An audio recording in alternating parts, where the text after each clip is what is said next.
Un post sopra la foto di un proiettile d'artiglieria è una minaccia inequivocabile alla PM della Procura di Belluno che l'ha indagata per diffamazione aggravata per avere scritto epiteti offensivi contro gli abitanti di Roccapietro e Rei a suo dire di non avere sistemato i danni della devastazione post-vaia e di pensare solo a introitare i soldi del parcheggio. Accadeva lo scorso gennaio. Con l'ultimo post pubblicato pochi giorni fa su Facebook e divenuto virale ancor prima di essere cancellato, si aggrava la posizione di Laura Internicola, residente a Carpenedolo nella provincia di Brescia. Per competenza giurisdizionale ad aprire un fascicolo per minacce è stata la Procura di Trento, competente nelle cause che coinvolgono i magistrati bellunesi. Il suo legale, l'avvocato Giatti di Mantova, preferisce non rilasciare dichiarazioni, almeno per il momento. Commenta l'episodio il sindaco di Roccapietro Andrea De Bernardin, che con l'avvocato Prade ha intentato causa penale per diffamazione aggravata contro la donna, oltre ad avanzare la richiesta in sede civile di un risarcimento danni per 1 milione di euro. È come quando si parla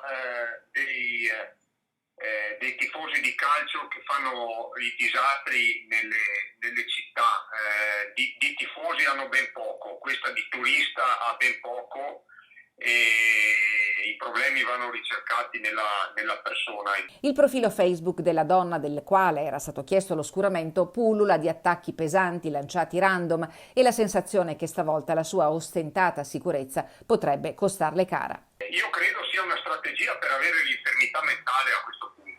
Lo scorso anno la Procura bellunese dispose il sequestro dello smartphone e del PC dell'autrice del post, poi sottoposti a consulenza informatica. L'indagine è stata chiusa e sarebbe prossima ad approdare in tribunale, ma la vicenda appare complicata. Una controdenuncia è stata depositata dal legale della donna che dopo il post contro i residenti di Roccapietore sarebbe stata bersagliata da messaggi contenenti minacce di morte.